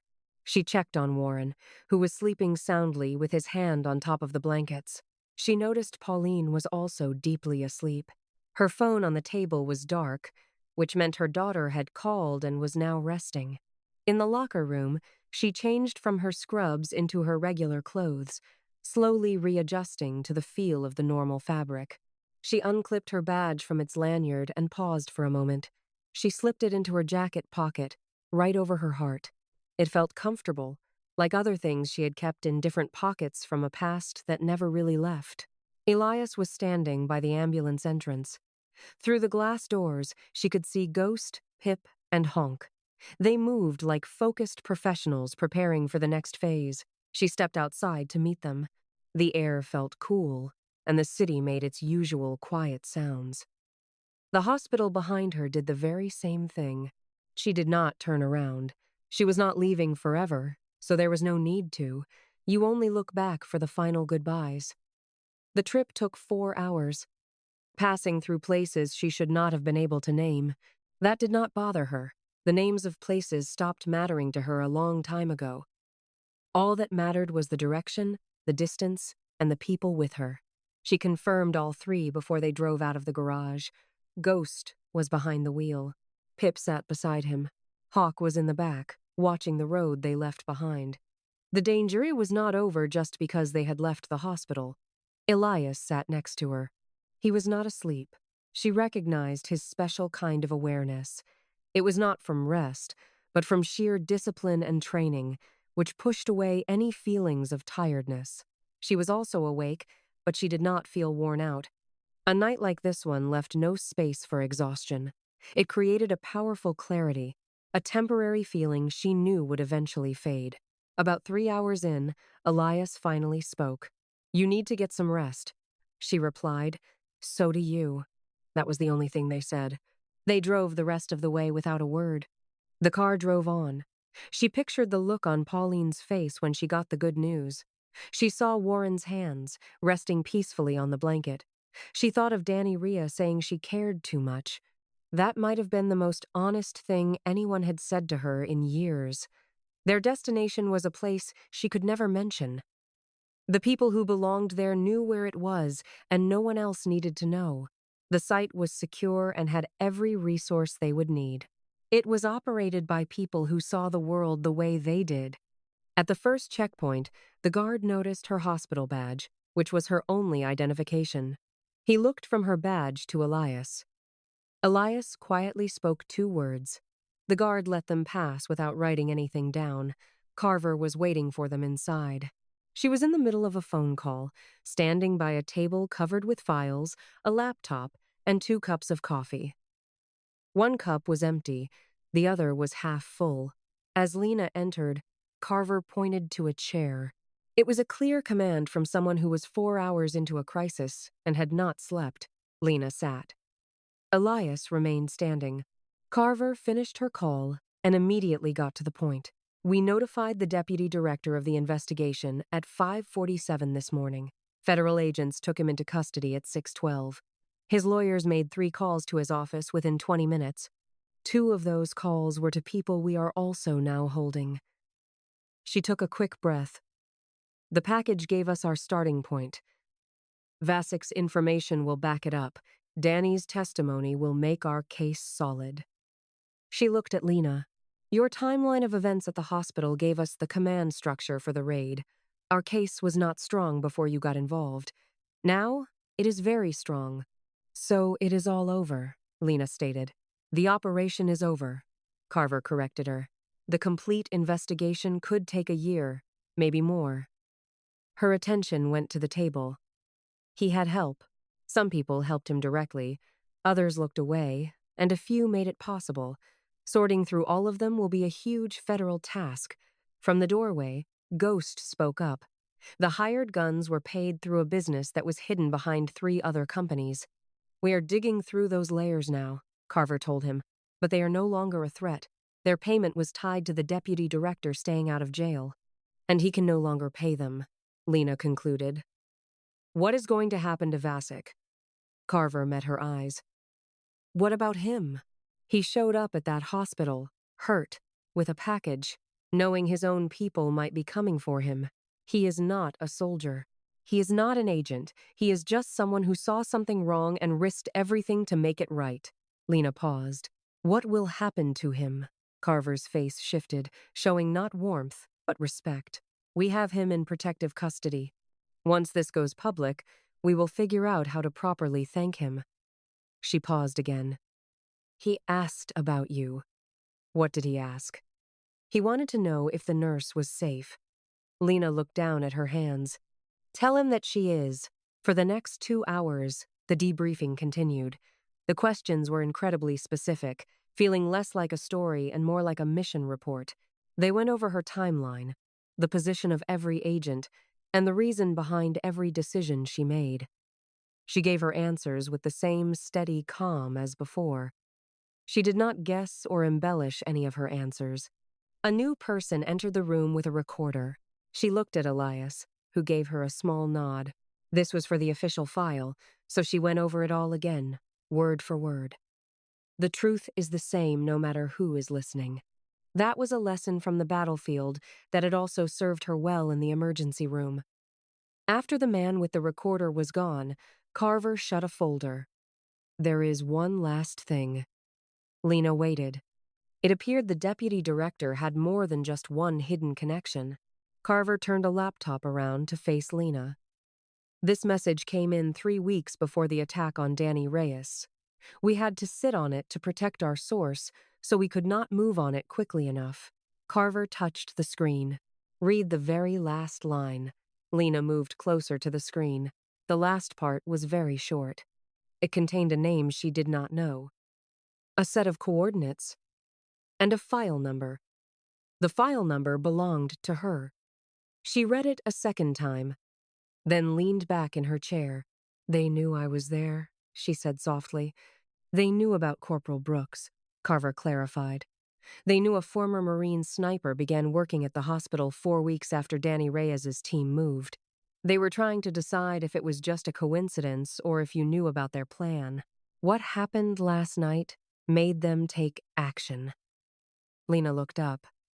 It was not a mystery to solve. She knew exactly what it meant. She just needed a moment to understand the full picture. Then it all became clear. So, you were watching the hospital the whole time? That's right, he admitted. This was not just about Vosik's call last night, was it? You had this planned all along. The operation was already in motion, Carver explained. Vasik's arrival just moved up our schedule, but we had been putting this together for almost 2 weeks. They were always planning to make their move on Danny before his release. Carver paused. You were listed in our plan as a variable. From the doorway, Ghost repeated quietly, a variable. Elias said nothing, his gaze on the floor. She could read the struggle on his face. It was the look of a man weighed down by a difficult moral choice, the kind that comes after a bad call costs a life. She said his name quietly, Elias. He finally looked up. You had no way of knowing anything. Your job was Danny. You stepped into chaos with a man bleeding out, and you handled it exactly like you were trained to. You were not told about our plan because you were not part of it. She held his gaze. Do not carry guilt that does not belong to you. He studied her for a long moment, then spoke. You were in that building for 11 weeks with zero backup. I was in that building doing the job I was paid to do, she answered calmly. The fact that some people saw me as a random element on a chart changes nothing about my work for the past 11 weeks. It just means things were more complicated than I knew. That is it. He did not answer. She held his gaze, seeing his guilt but refusing to let him accept blame he did not deserve. He finally gave a small nod. Okay, yeah. Carver watched them both. She had the focused look of an analyst who just stored away new information about her team.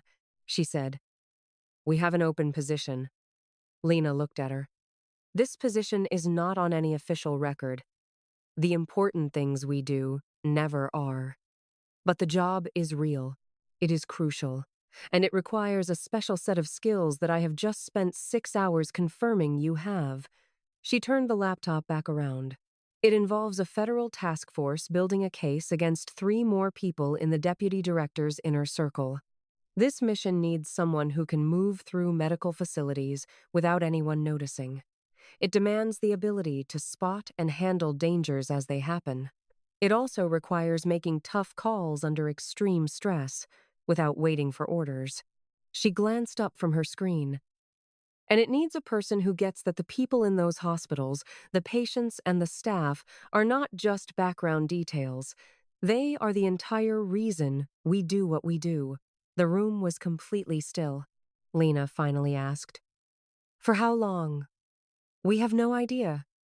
This kind of work does not follow a set schedule. And my position at Mercy General would be safe? Officially, you would be on an extended medical leave. We will handle all the paperwork. You can go back once this is over." Carver watched her with sharp, focused eyes. "If you accept this, that is the absolute truth." Lena looked at Elias. He observed her with the same intense concentration he had from the moment she tossed him the intravenous bag. He had caught it without a glance, but his gaze had locked onto hers, as if he had found something totally unexpected. She had received that kind of look her entire career. Men were constantly trying to figure her out, to reevaluate her, to put her in a category she would never fit. She never cared that they looked. She only cared when they did not see that who she was by design. It was not an accident of her history. It was a choice she renewed and defended every single day. She stated with certainty, "I have two conditions." Carver replied, "Tell me." "Vasek gets a real future, not a life spent hiding in witness protection. I need a signed promise for everything he is owed before I start." "Agreed." "And I require 72 hours." Carver asked. "For what reason?" "To go back to my hospital." Carver's face shifted. It was not surprise, but instant wariness. That area is an active crime scene. However, the mission's schedule can allow for a 72-hour delay, Lena said. "The 3 individuals you want are not going to disappear in 3 days, and I have patients who need to know that I did not simply abandon them." She let her statement linger. "I promised a woman named Pauline I would be there for her next visit. I told a man named Warren I would check on his heart at 6 in the morning. I wrote a discharge plan for Danny Reyes that I have to give his new doctor myself, so she understands his full situation. To them, these promises are everything." She looked straight at Carver. 72 hours. Carver glanced toward Elias. Elias was looking at Lena. He said, "She is asking for 3 days to finish her work." Carver said, "I know what she is asking for." "Then you should say yes," he advised. "Because she is right about the timeline, she is right about her patients, and she is right that it matters. And if you say no," he continued, "you will start this new partnership by proving that the one thing she cares about most means nothing to you." There was a long pause in the room. Carver looked at Lena and at last agreed. 72 hours. Lena said simply, "Thank you." She rested for 4 hours in a little room that had the familiar smell of every government office she had ever been in. It was a smell she used to hate but now found strangely comforting. She woke up feeling completely refreshed, the way you do when your body gets exactly what it needed. In the kitchen, Ghost was already awake, having coffee and reading a report. He looked up as she came in and said, "She sleeps," in a flat voice, like he was making an official note. She replied, "So do you, apparently." And the hint of a smile almost appeared on his face. Elias drove her to the hospital. She was taken aback that it was only the 2 of them. She had been anticipating the whole crew, like on the way out. But now it was just Elias, the empty highway, and the early morning glow. He drove with the same focused skill he applied to all things, with no wasted motion. After an hour of quiet travel, he spoke. "Would it be all right if I asked a question?" "Yes. Your departure from the service, Camp Pendleton, last November. You said you chose to do something new." He kept his eyes on the road. "What made you choose to work in a hospital?" She thought about how to give him the whole truth. She had provided Carver and the others the official story last night, but she had not told them everything. "Not the real story," she began. "I had a soldier in my squad, Corporal Trevino. During my last deployment, he was shot in the hip. I was the one who treated him on the field before the medic could get there. I simply kept him talking, kept him awake. And when the medic finally showed up, he survived. She took a breath. He said to me later that the thing that kept him going was not the pressure I put on his wound. It was that I did not sound scared. He told me I spoke to him as if we had all the time in the world. She gazed out the passenger window. I spent 4 years hitting targets from 500 meters away. But the one thing I remember most was keeping one person alive just by talking to him like time did not matter. She breathed in deeply. I wanted to do more of the second thing, she explained, and much less of the first. Elias drove in silence for a good while as the road stretched out ahead. At last, he said. Trevino, is he still serving? No, he got out the year after me. He is a paramedic in Phoenix now. Good, Elias said quietly. Yes, she agreed. It is. A new kind of quiet grew between them, a more comfortable one. Then he spoke again. I need to be very clear with you about something. Okay.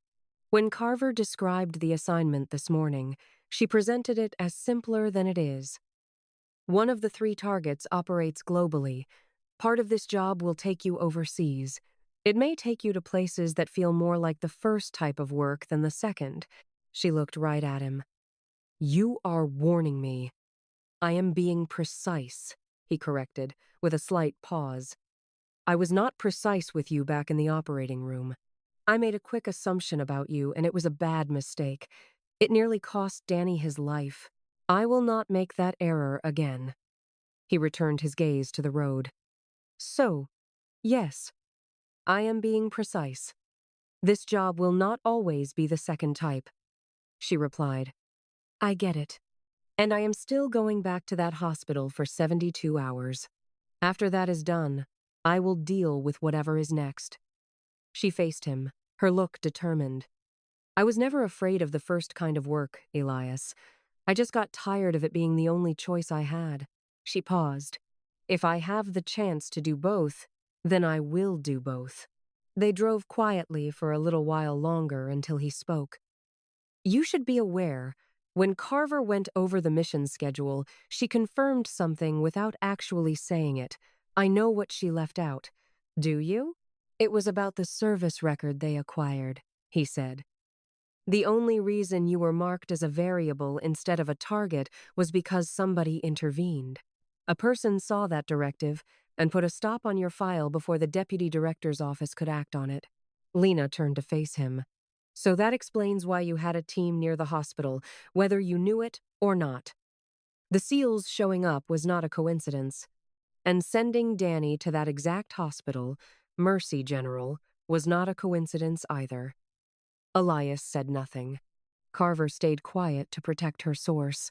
But that source is the only reason I am alive and in this car with you. Her gaze was fixed on the long stretch of road ahead. When you learn who it is, you need to tell me, he replied. The second I know, you will be the first to know. She gave a small nod, believing him. She looked out the window, thinking about a world where a total stranger could see her name on a page and decide to save her from being a piece in someone else's plan. The idea was almost too large to fully grasp. She thought about it for a moment and then set it aside. There was work to be done, and she had to be completely focused for what was ahead. At 10:30 that morning, the hospital appeared. She had seen it from this same angle many times, arriving for an early shift. It was just an ordinary building, but it held 1,000 different life stories at any given moment. The sight had always affected her in a profound way. She felt that same feeling now. It was different this time, but still connected to the original emotion, the way true feelings often are. Elias pulled into the ambulance bay. He put the car in park, and she reached for her door. But then he said her name. She stopped. He told her, that note in the file, calling you a variable. I just need you to know that anyone who spent 20 minutes with you would never use that word. She turned to look him in the eye. He went on, "You are not a variable. You are the most reliable and steady person I have met in years.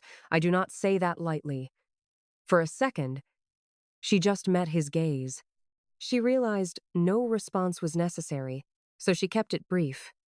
"I will see you in 72 hours. Then she stepped out of the car. Marcus was at the front desk when she walked in. He looked up, his face showing the same sequence of shock and worry she had been seeing all day, but his final expression was kinder than most. "Warren has been asking about you," he said. "I know," she answered. "I am heading there now." She took the stairs. She went directly to Warren's room to honor her promise. He had trusted her and Elias the night before when they vowed to do what was needed. That kind of promise had to be honored. Warren sat propped against his pillows, working on a crossword puzzle. He had the calm look of a man who had decided how to meet his day. He glanced up as she entered. "Well, look who it is," she asked him. "How are you doing today?" He answered, exactly like a man who has been in a hospital bed for 4 days. "To put it simply, I am ready to go home." He put his puzzle aside. "You came back. I said I would." "That you did." He watched her for a moment. "You look different." "I am the same person." "No," he said softly. "You are the same, but the day is new." He looked at her with the deep wisdom of a long life, reading the story of her hardship in her eyes. "Did you find the answers you were looking for?" She glanced at his chart, then met his gaze. "I think so, yes." "Good," Warren said, nodding. "That is what difficult times are for." He picked up his puzzle again.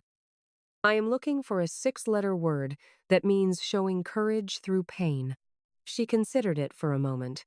"What about sturdy?" He checked the boxes. "Too short." "Maybe heroic," she suggested. He checked again. "That one does not fit either."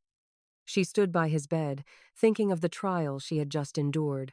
She thought of the next 72 hours, the work ahead, and the hospital filled with patients. She considered the very specific and difficult job she had chosen. Then, the word surfaced. Valiant. Warren wrote it down. He looked at the completed puzzle. Then his eyes met hers and a slow, knowing smile grew on his face, the kind you see when the right answer appears. "That is it," he said. She smiled, put his chart in its place, and went to find Pauline. Next, she had to process Danny's discharge papers. After that, she moved to the nurse's station, took the next patient's file, and went back to her rounds. This was her calling, and it was her identity. Nothing and no one had ever managed to change that simple fact. Not her time in the Marine Corps, not being deployed overseas, not a knife meant to scare her, and not a government inquiry, and certainly not some bureaucrat who viewed her as nothing more than a variable. Lena Brooks was never a variable. She was a nurse and a Marine. She knew that the space between saving a life on the battlefield and saving one in a hospital was a gap she could make as narrow as she chose. And she had made that choice a very long time ago.